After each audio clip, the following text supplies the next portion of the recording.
Hola a todos compañeros, bienvenidos a este podcast. Somos el grupo de Economía de la Universidad del Quindío y pues hoy les vamos a hablar de un tema bastante importante y es qué significa estudiar aquí en la Universidad del Quindío y sobre todo en esta región. Y pues bueno, les quiero presentar a mi equipo. Sí, muy buenas tardes. Mi nombre es Carlos, economista en construcción. Todavía con más preguntas que respuestas, pero ya vamos en el camino. Bueno, buenos días, tardes o noches, según la hora que escuchen este maravilloso podcast. Se puso técnico. Yo también soy del programa, soy investigador por naturaleza y comprometido con la región. Hola, ¿cómo están? Yo soy Esteban, también soy del programa de economía y convencido que la economía también puede transformar las cosas si se usa bien, claro está. Muy bien muchachos, entonces pues vamos a darle arranque a esto porque pues la verdad hay mucho que contar. Entonces pues quisiera empezar con que preguntarle a Carlos, ¿qué tan amplio es el perfil del economista aquí en la región?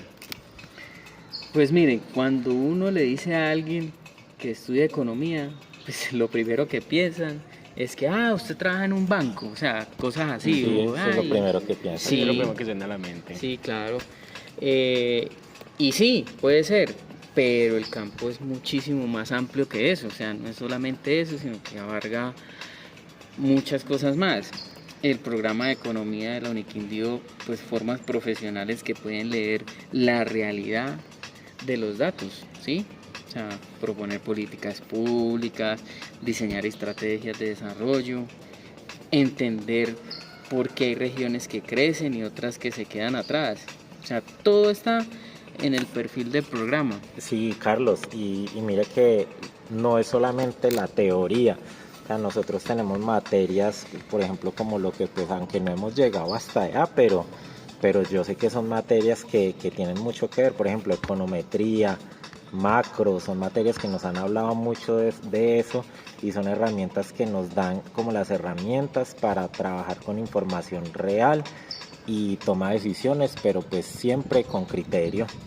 Sí, claro, es lo de tener datos, poder manejarlos e interpretarlos. Exactamente. Usted sí vio lo del DANE. Usted sí leyó esa noticia la vez Sí, pasada. es que el DANI registra más de 180 programas de economía en Colombia. Por eso estudiar aquí en el eje cafetero le da al programa una identidad propia, ¿sí? O sea, a pesar de que hay muchos, esto tiene su identidad propia, que se enfoca específicamente en la región, en lo territorial, o sea, en lo que es de nosotros y nuestros problemas. Sí. Sí. Pero bueno, aquí vamos digamos, con la pregunta que nos hacen todo el tiempo, la pregunta del millón. ¿Dónde trabaja un economista? Porque si eso nos lo preguntan todo el tiempo, incluso la familia, los amigos, todos nos quieren preguntar que dónde trabajamos. Sí, la verdad es una cuestión bastante interesante. Y uno puede ponerse a ver y como para responder de forma corta, es que en casi todas partes trabaja un economista.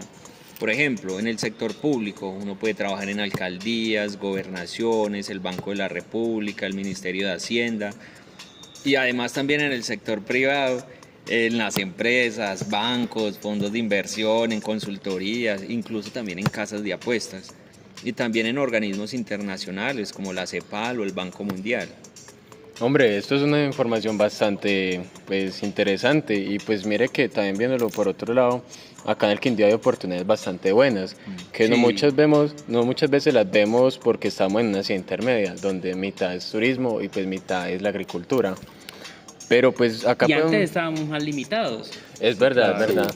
Pero que si vemos acá la Cámara de Comercio en Armenia, reportando en 2023 que el sector turístico del departamento genera más de 40.000 empleos directos e indirectos. Eso es una cifra bastante importante, ¿no les parece? Sí, y son 40.000 porque por ahí la otra vez escuché que 400.000, no tampoco, o sea, No, a no, veces no. ya exageran las cifras. Ni siquiera hay de esa gente Sí, aquí. No, tampoco, es demasiado, pero pues si vamos a lo concreto, miramos que esto requiere planeación, análisis de mercado, evaluación de proyectos. Y pues, ¿qué nos indica todo esto? Que son trabajos de economistas, ¿no? Claro, Sí. interpretación de datos. Sí, pero ahí también está la economía cafetera, la Federación Nacional de Cafeteros, los comités departamentales, los programas de café especial, incluso esos concursos que hacen ahora de café nacional. Todo eso necesita profesionales que entienden los mercados, pero también el territorio del eje Sí, cafetero. muy cierto, es Sí. saber analizar lo que hay. No, muchachos, y no se olviden del sector solidario. Ustedes saben, por ejemplo, que el cooperativismo en el Quindío es muy fuerte y allí los economistas tienen mucho que decir desde la planeación financiera, lo que es análisis de impacto social. Pero también, ¿qué aporta la economía al desarrollo de la región, Gustavo? Pues hermano, yo creo que lo que más aporta es que conecta como lo que aprendemos en el salón con lo que pasa afuera, en la calle, lo que uno ve en los municipios, en la vida real. Por ejemplo, el Quindío para el año 2023 tuvo una tasa de pobreza monetaria, no nos olvidemos de eso. Del Sí, hay que 27. empezar a manejar. Sí, hay la- que discernir entre los diferentes temas. Sí, manejar los Como la diferentes- pobreza multidimensional, la pobreza Exacto, monetaria. sí. Y entonces les contaba una pobreza monetaria del 27.6%. Eso es pues según información del DANE. Y eso no es solamente una cifra, detrás de ese número hay familias, hay decisiones que no se pudieron tomar, hay sueños postergados. Y la economía realmente nos da herramientas para entender por qué pasa eso y lo más importante, qué se puede hacer. Claro, y hay un tema histórico clave, que es la dependencia que teníamos del café. Ujú. Pues mire que cuando, claro. por eso yo decía que íbamos a ver más esto, ¿por qué? Porque cuando cayeron los precios internacionales a finales del siglo XX, la región entró en una crisis pero brutal. ¿Por qué? Pues porque no había diversificación, solamente claro, estábamos Sí, eso es enfocados en- verdad. Sí, Eso, sí, todo sí, el claro. mercado se vino abajo. Claro, Sí, claro. sí, sí. Exacto, Sí. entonces ahí se aprendió una lección muy dura, eso sí, pero que es que tenemos que tener una economía que no dependa de un solo producto porque la hace frágil. O sea, con respecto a esto, surgió el turismo como alternativa y todas las ramas que esa unión llegó a formar unas redes súper sólidas, ¿ya? Pero ahí también hay que recordar a... Eso llevó planificación y análisis económico, Sí, no, obviamente. y ¿no? es bastante Por eso es que interesante. la economía ayudó mucho en esto. Sí, está bien interesante cómo ver acá la población logró unir el turismo con zonas rurales. y cómo lo fue diversificando Cómo fue hasta allá. diversificando, Claro. Hay, como les decía ahorita, me acuerdo de José Antonio Campo, uno de los economistas más importantes de Colombia, que ha insistido tanto en el desarrollo regional sostenible y que esto requiere una política industrial activa y una diversificación productiva. Eso se aplica directo al Quindío. No podemos seguir apostando a un solo sector, a solo el turismo, solo el café, sino que hay que ir diversificando todo. Es que la todas las economía, ramas. dentro de la economía, pues del que nos caracteriza a los economistas, es que prácticamente nos volvemos historiadores porque no podemos Es- caer en lo mismo. Sí, Claro. y miren, desde la U nosotros podemos aportar, podemos hacer investigación aplicada, analizar cadenas de valor de café especial, por ejemplo, evaluar proyectos de turismo sostenible, estudiar los efectos de los programas sociales. Eso es economía con propósito. Y hablando de todo el tema de la U, yo le pregunto, por ejemplo, a Santi, ¿qué tiene de especial estudiar acá en la universidad? Uf, hermano, esa pregunta Acá en está Uniquindío. bastante buena. Y pues, o sea, yo lo que pienso es que esto no es algo que siempre nos paremos a pensar, que cómo vale la pena, sino que es como que tiene de especial ser acá en la Uni de Quindío y no porque en cualquier otra universidad, porque no irnos, un ejemplo, a Bogotá, a Medellín. Y pues la verdad es que, o sea, estudiar acá este territorio es bastante hermoso, por decirlo de alguna manera, porque si evidenciamos con lo que hablamos anteriormente, digamos usted se va a Bogotá, a Medellín, usted no va a estudiar mucho lo que es el campo o no va a entender Sí. cómo a través de los años nos hemos sostenido básicamente del café.